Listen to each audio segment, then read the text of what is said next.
Sa bawat pusong nagmahal, may kwentong hindi pinili ng tadhana pero pinili ng damdamin. Dito sa ating channel, bibigyang buhay natin ang mga bawal pero tapat na pag-ibig.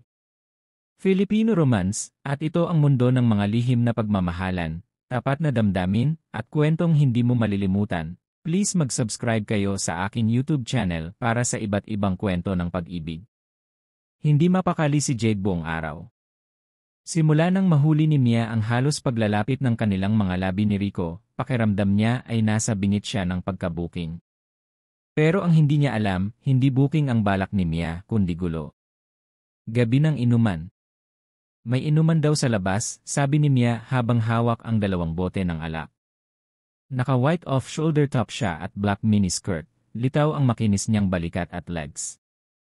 Tayo-tayo lang. Para mag-enjoy naman. Pilit ang ngiti ni Jade. CJ. Sandali lang, magbibihis ako. Pagbaba niya, suot niya ang simpleng oversized shirt at shorts. Ayaw niya ng pabongga, pero kahit simple, kita pa rin ang natural niyang ganda, lalo na sa mata ni Rico.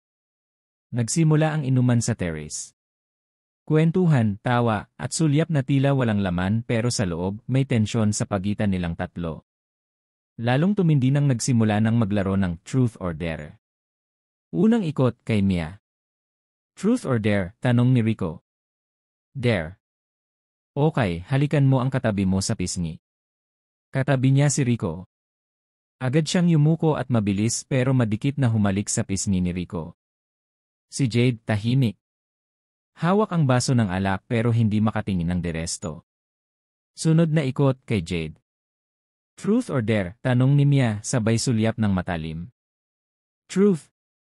May lihim ka bang gusto sa pamilya natin? Natahimik ang paligid. Napatingin si Rico kay Mia halatang may patama. Si Jade pinilit bumiti. Wala, sabay inom ng alak. Pero sa loob-loob niya parang napahiya. Parang binuking. Okay, ani niya ngumingiti. Pero sa likod ng ngiti niya may mas malalim na layunin. Bandang hating gabi. Nang halos lahat ay lasing na, si Jade ay bumalik na sa kwarto.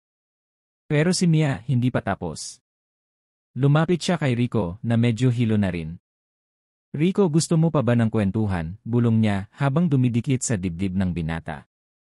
Ano bang ginagawa mo, Mia? Gusto ko lang malaman kung kaya kitang agawin. Agawin? Kay Jade. Boom. Lantaran. Walang paligoy-ligoy.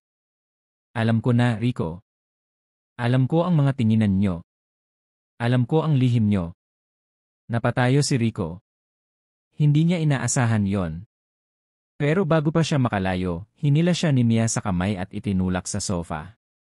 Kung gusto mo lang ng tukso, ako na lang. Mas okay yon kaysa masira kay Jade. Sa kabilang kwarto, si Jade biglang nagising. Hindi mapakali. Bumangon.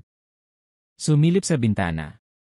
Nakita si Mia at Rico sa terrace magkalapit. Hindi niya naririnig ang usapan pero ramdam niya may nagaganap. At ito na ang simula ng patibong.